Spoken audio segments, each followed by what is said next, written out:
Recording studio Jamui.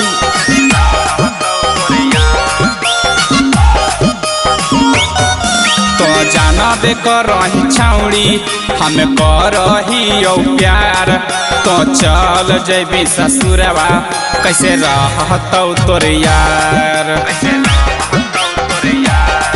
हेगे जाना बे करही छौड़ी हमें करही प्यार तो चल जैबी ससुरवा कैसे रहतौ तोर यार।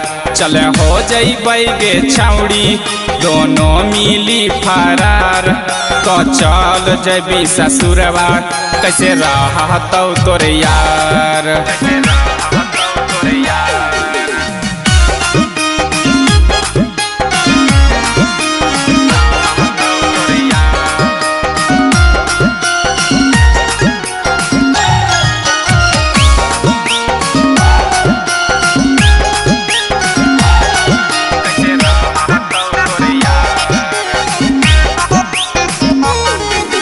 हमें तहलियो सीधा साधा प्यार करे सिखैनी गे जाए के मन हलोगे छौड़ी प्यार काहे लगैनी गे।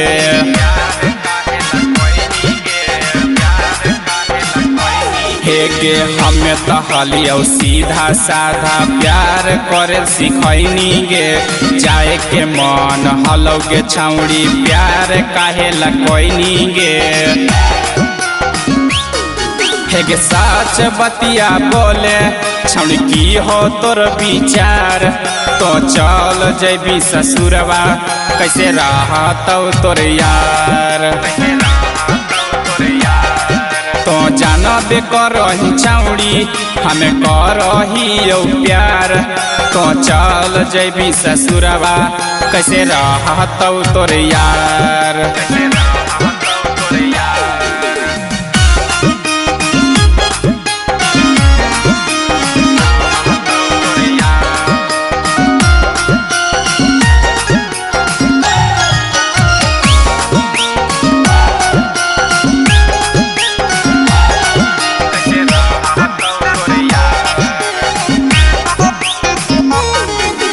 प्यार कलकौ नीतीशवा तोरा कमी की छौड़ी दिलकौगे जे भी मांगली भोला विवेक पूरा सब करलकौगे।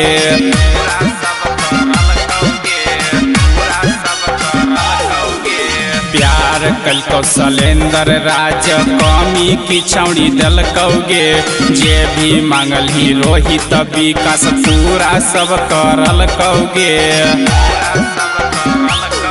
तोरा चक्कर में जीरो बैलेंस हो गेलै छौड़ी हमार तो चल जैबी ससुरवा कैसे रहतौ तोर यार। चले हो जैबै गे छौड़ी दोनों मिली फरार तो चल जैबी ससुरवा कैसे रहतौ तोर यार।